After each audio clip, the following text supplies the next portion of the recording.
What is up, you guys? Diggerdan here, coming at you with another video. Today, I'm doing a book review on Christopher Rowley's Bazil Broketail. Without further ado, let's dig into it. Now, just to preface a little bit, I first saw Bazil Broketail on a shelf at a thrift store, or secondhand store, next to all of its little friends, because this is the first book in the 7-book series that follows Bazil, who is the battle dragon, and then Relkin, who is his dragon boy, or his dragoneer. I think he evolves later. And so I was really excited to dig into this one, because a nice, big, long, epic fantasy adventure following lovable characters you can fall in love with. At least this is what I had in the back of my head. I was excited. I was down. And who doesn't like a good dragon story, right? Can't have enough dragons. So yeah, I was really excited to dig into it, but unfortunately, I was pretty disappointed by this one. So I guess before I get into any specifics, my overall score I gave for Bazil Broketail is a 4.58 out of 10, which is not great. I usually like to say anything above a 5 I can actively recommend, or I dig it and can recommend it. And then anything below a 5 I would bury it and would not recommend for most people. I'm probably going to continue reading, at least to book 2. What's that one called? A Sword of Dragons, or Sword for Dragons, something like that. Because the premise of the story seems cool, right? Like, basically, traditional evil, good versus evil, things like that. But this one has got, like, imps, and kind of takes place at that orc spot. It's got trolls. It's got dragons. It has like battle dragons that are wingless and that can't breathe fire. And then it has actual like wild dragons that can have wings and can take flight and breathe fire, and all these things. So there's a lot of really cool elements into it that brought me into the world. But the story or the plot itself for this first book really didn't do it for me. In the prose, like I'll get into specifics here when I talk spoilers. But there were just very specific things that I did not care for, unfortunately, overall. In like the story itself really didn't focus much on Bazil or Relkin. There were a couple highlights during battles, but for the actual story or the moving of the plot itself, it focused on like these magicians and these different witches and like people that aren't on the cover, right? So I was expecting a lot of Bazil Broketail and Relkin and kind of their origin, how they got to know each other, all these things, you know? And a lot of those get answered, but like I feel like they get sidelined in their own story, which I don't like. But anyway, if you still want to read this or don't want spoilers, I would click off now. I would maybe not actively go out and seek it, but if you happen to find it on the shelf, kind of like I did, give it a shot, and let me know what you think of it. For some of you guys, I showed this on TikTok, and one of you guys said that this is the series that got you into fantasy, and that's awesome. And I can see if I was first reading this, when I first read Aragon, I would probably love it. But now, more than 10 years later since I first read that, I think probably maybe 15 years, goodness. Yeah, it's not really my cup of tea. But anyway, let's dig into spoilers. So I have 5 categories I like to rate. That's how I get my rating. Like I rate those 5 and then take an average of those 5 to get my overall score. So that's how I get a very specific overall score of 4.8 or 5.8, excuse me. So the first category I like to rate is emotional impact, and this one I rated as a 4.2.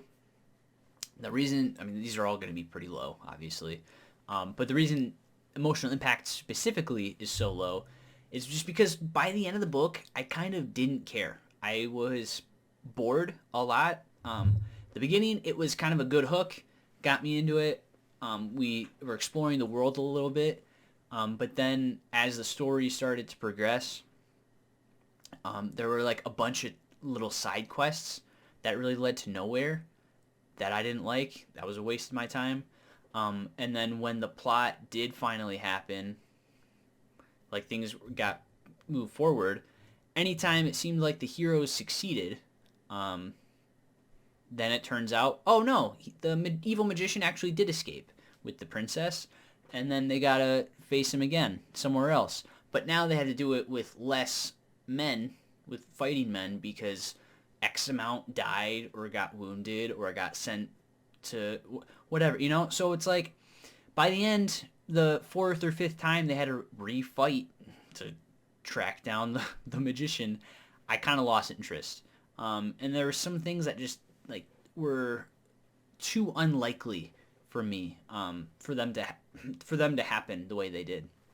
Like when they finally, like when they get to that big evil city at the end, and there's only like less than 24 men, and they're like, "Yep, we're gonna take over the city." It's like, this doesn't make sense. Like, they kind of know that they can't do it, but they're like, "Well, the witch got us this far. We don't trust her, but she's gonna get us out of this anyway." It's like just very counterintuitive or counter thoughts, you know, that I don't think make sense.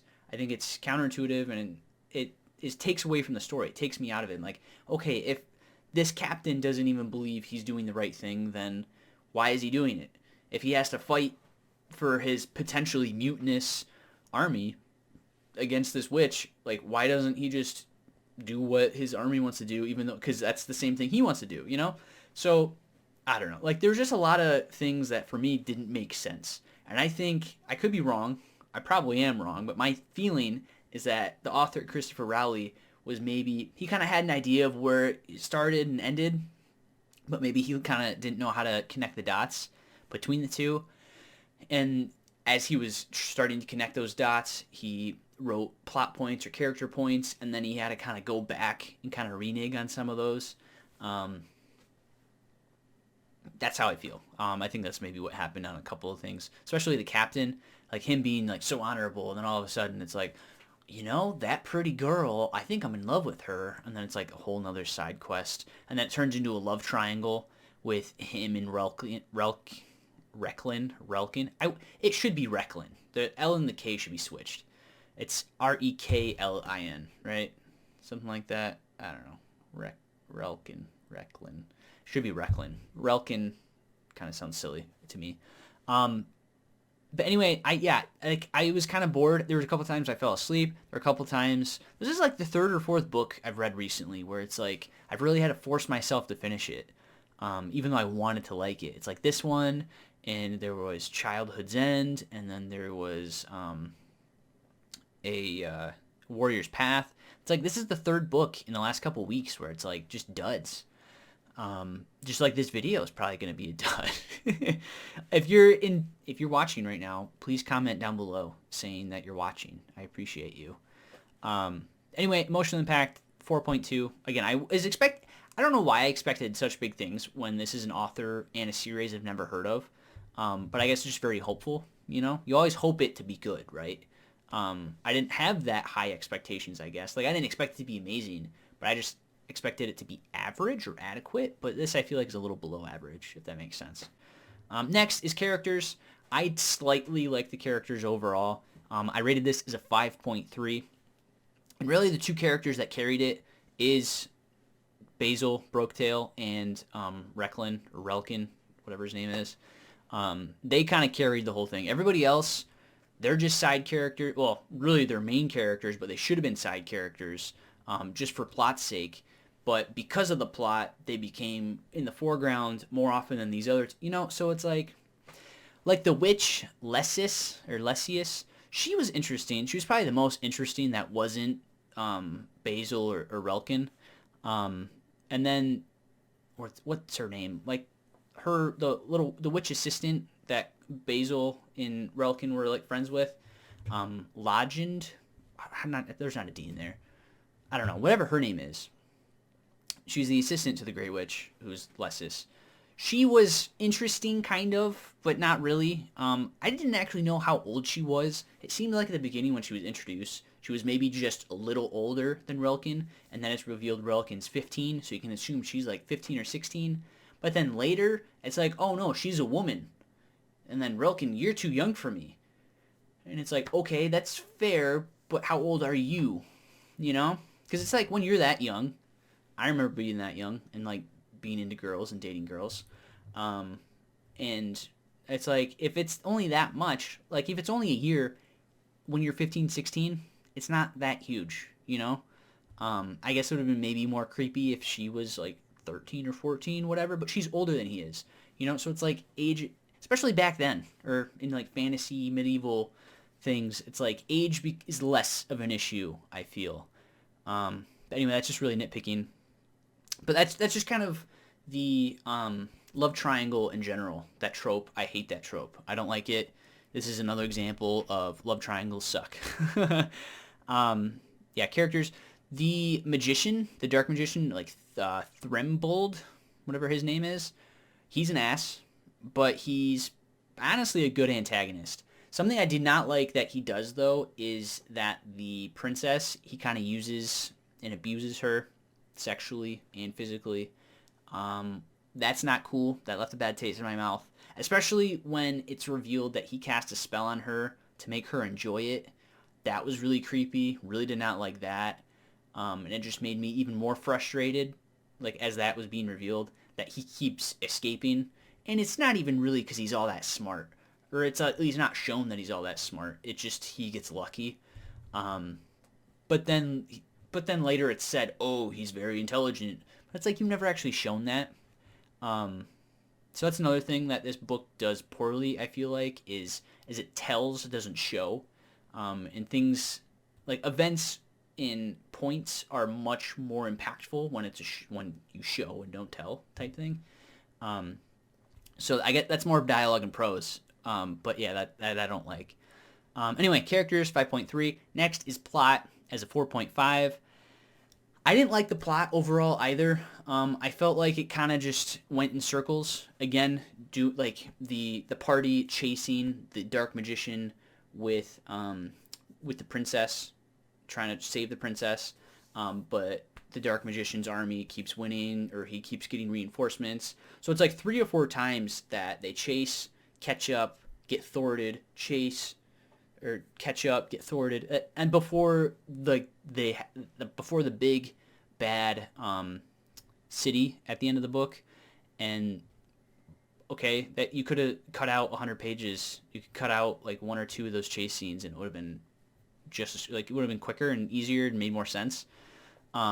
Because by the time they get to the city, like I said, there's like 15 people I think left, and it's like and then it's described as a massive city of like thousands of creatures, thousands of humans and imps. And it's like, plus Lessis, the Grey Witch, was like, oh, we have to save her before she gets to the city, before the doom it corrupts her. And then they fail in that, and then they go and try and save her and risk their lives for that anyway, even though all is lost. That doesn't make sense to me. So yeah, just the plot overall I didn't care for. Like I said, I was hoping or wishing or to focus more on Bazil and Relkin. It's like that's what's interesting. The dynamic between Dragon and Dragon Boy, you know? It's kind of like having a Godzilla movie, and then you don't focus on Godzilla. You focus on the humans that you don't care about, instead of watching Godzilla wreck frickin' Tokyo or wreck San Francisco or attack a monster. You know, it's like, that's really why you're watching a Godzilla movie, is for Godzilla. You don't watch it for the family of 4 that get separated, that you don't care about, you know? So that's kind of how I felt throughout this book. I wish it was more Bazil and more Relkin. And Bazil did shine a decent amount, but I feel like it should have been more of his book. Especially, he's on the freaking cover, for one, and he's freaking titled. Come on. Like, I know it's like kind of their origin, whatever, but pooey. I wanted more of them. Like, yeah, I know there's 6 more books, but I don't know. We'll see. So yeah, plot 4.5. Dialogue and prose, this is easily the lowest rated thing. This is a 3. Again, it's not because I didn't really understand anything. It's just because we were talking in circles.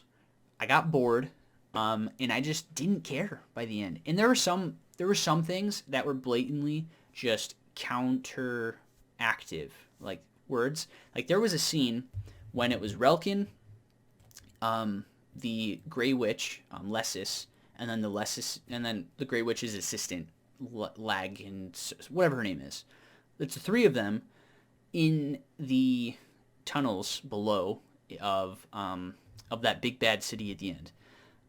And Lessis is like knocked out, passed out. She's like bleeding out. And then Relkin is talking to the witch's assistant, whatever. And they're talking about Lessis. And then there's a line where Lessis says something, or it's like, oh, she's asleep, Lessis says.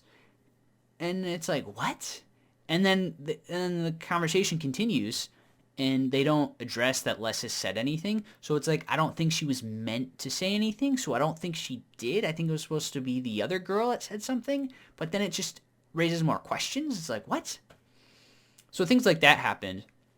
And there were a couple battle sequences, which is, the battles are cool. But there was a particular battle, I think this maybe happened 2 or even 3 different battles, where Bazil, with his tail, the battle dragons have like special mobility with their tail, and they can like wield weapons with it, which is really cool. It's like towards the beginning too, where he has a tail mace or a dragon mace. He's carrying it with his tail. And then like in the next line, it's like, oh, he swings his tail sword. It's like, so is it a sword or a mace? Like, what is it? So that specific example happened a couple times, not even just with Bazil too. There was a battle when they get in the Legion, and then it's one of the female dragons. I think it's like Nessius or something like that, which is actually kind of a clever name, with Nessie, the Loch Ness monster. So I just made that connection as I'm talking about it. So that's kind of cool. But she, kind of the same thing. She was like, oh, she was using her tail sword. And then later it's like, oh, Nessie blocked with her tail mace or whatever. It's like, just be clear. Like, either one is cool, but you just got to commit to it and stick with it. Otherwise I get confused, and then I start to doubt things that you say, or that things that you write, Christopher. So I know you've written these years ago. This one came out in 95 or 94. Let me see. I think it's literally older than I am. 92, even earlier than I was thinking. So you're probably not writing anymore, and if you are, awesome. Cool. But yeah, just do better, man. I'm sorry to be that guy, but I rolled my eyes, and I just almost put this book down so many times, but I wanted to love it just because the concept is really cool.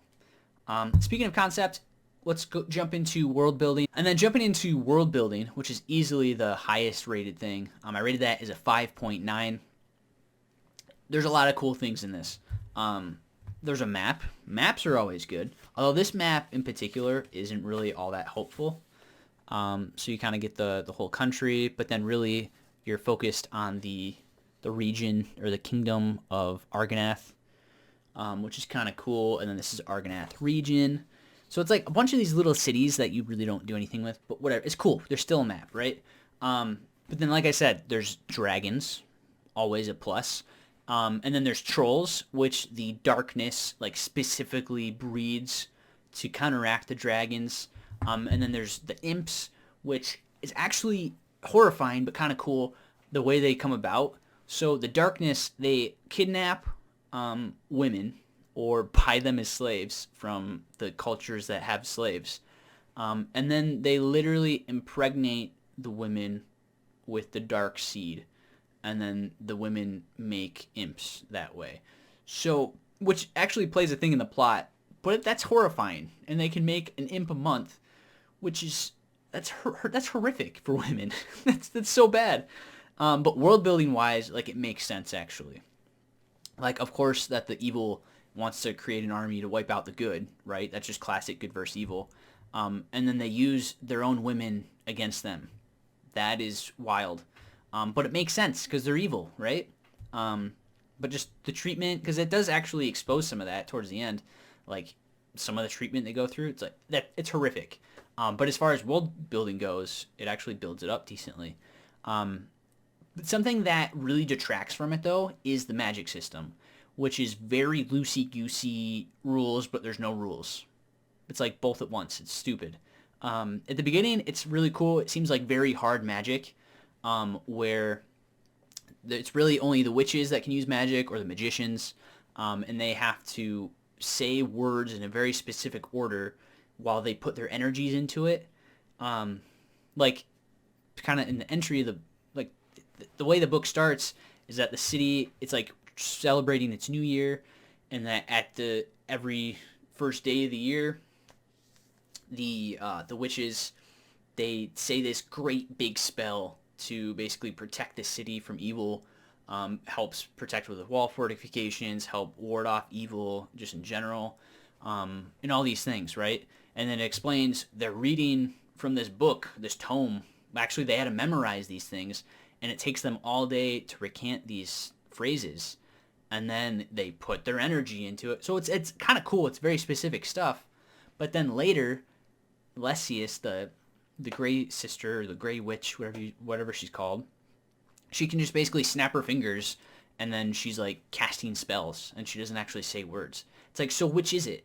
You can't have both. And if it's both, like, it just, I don't know, it just really degrades.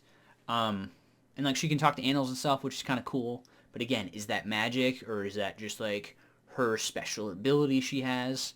Because it's loosey goosey, so it's like it doesn't matter, you know. And if it doesn't matter, then why should I care, right? So I really wanted to like this book because I have all 7 of them. So I wanted it to be good. I wanted it to be like a hidden gem that I could show people. But now it's not great. Like it's cool if you really like dragons and you like, I don't know. I don't know. Yeah, another thing I meant to mention with like dialogue and prose and maybe even plot, there was a couple scenes, or a couple times where it's like the timeline gets broken, or it's like continuity just isn't there. There's a scene where it's like the Grey Witch is like, we have to chase him or else he'll be like, we have to get him now or he's gonna be at the dark city in the matter. It's like 4 days. It's a 4 days ride from there, so we have 4 days from between now and then to get him. And then it cuts to the magician's POV, and he's like, okay, it's just me and the princess now. It's just one hard day's ride to get to the city. One hard day's ride. It's like, okay. And then chapter ends, and then it's like, okay, what happens? And then it's the beginning. It's like 7 days later, and then they're still chasing him, and then he's not at the city yet. It's like, what's going on? So it's just, I don't know. Continuity, it's just hard. It was hard for me to keep track. And it's like, again, if the author doesn't care to make it make sense, then why should I care in reading it? You know? So anyway, I'll say it one more time. I really wanted to like this book, but unfortunately I did not. So anyway, guys, that is my overall thoughts and review on Bazil Broketail. Have you guys read this? Have you even heard of Bazil? Did the other ones get better for those of you who have read it? I hope so, because I'm still, like, there's so many cool elements that I just want it to be good so badly that I think I still might read at least book 2. Anyway, that's it for me today, guys. If you enjoyed this episode, please hit like down below. Want to see more from me, Diggerdan? Please hit that subscribe button as well as that bell notification icon so you guys know when I upload each and every single time. And I'll catch you guys in the next one. Thanks for watching.